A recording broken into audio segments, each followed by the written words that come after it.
Hey everybody, Cursing Mushroom here. Today I want to talk to you about Star Wars Battlefront 2.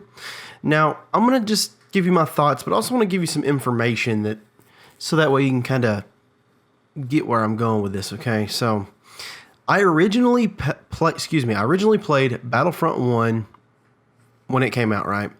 And I enjoyed it. The problem I had was it was so small, like it didn't feel like there was much to it. And I got bored of it really quickly. But I wasn't even going to buy this one. And a friend of mine was like playing it, and I was like, well, how are you playing it already? Like, I was going to maybe look into it if I was going to buy it on release day.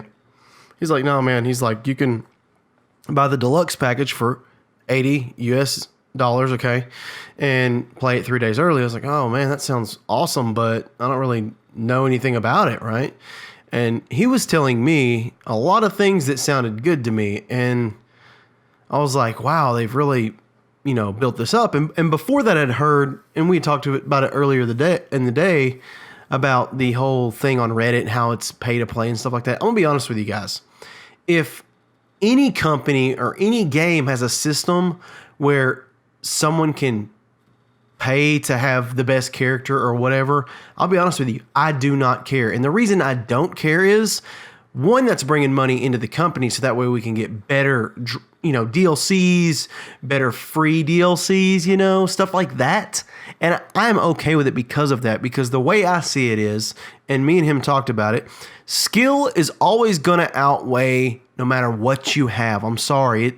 It's just going to. I mean, if you've got a garbage player going against a professional gamer, who do you think's going to win? I don't care if the professional gamer's got a fucking marshmallow blow dart gun against a fully auto, assault rifle or whatever. It's just not going to work. I'm sorry. You're not as good. I mean, it will help a little bit, and I'm okay with that. If you feel like you need the help and you've got the extra money, go ahead and spend it. You know why? Because I'm going to enjoy collecting it the hard way and enjoying the game that way. I don't see it as broken as everybody does. Like playing it, it's like it's not that broken because I see people with cards that I know they probably paid for, and it's not that big a deal. They didn't just destroy me. They beat me every once in a while, But anyways, let's kind of get into the meat of this. I think you should not let that deter you, by the way. This game is awesome. There's so many freaking modes. There's campaign. There's so many different heroes you can choose from. There's 4 classes, okay, for your basic character, okay? And while you're playing, you get battle points, I think, or something to that nature is what it's called.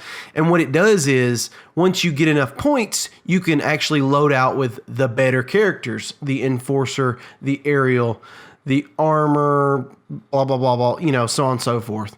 And it just gives you an option to play with better characters. And then closer to the end of this video, you'll see I have enough battle points that I actually play with the upgraded character. And it gives you a chance to kind of get the upper hand if you're doing good, which is really, really cool.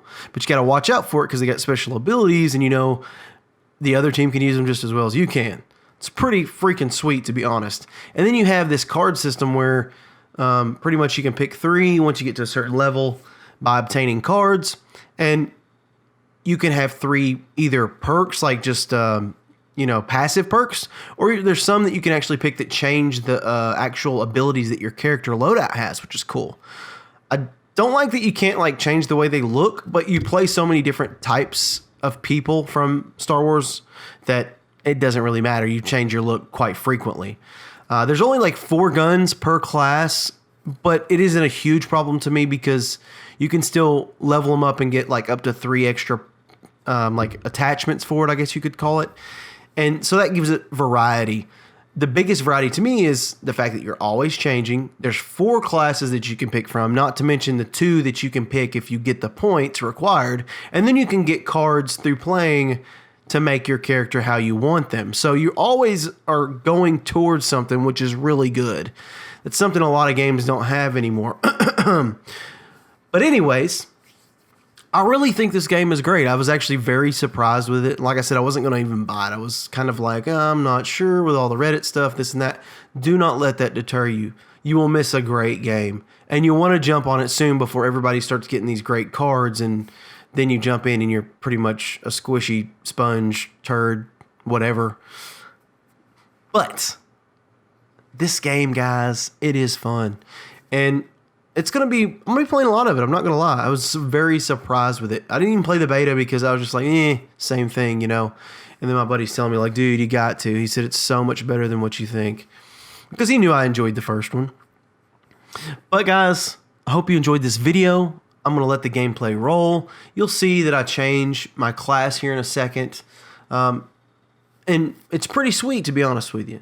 So just watch the video, enjoy the music, give me a thumbs up if you enjoyed the video, and then subscribe to the channel with a red bar down there, and then hit the bell next to it so you can be notified when I post a new video. Okay. But other than that, guys, I've got all kinds of videos. You can check them out as well. Cursing Mushroom out.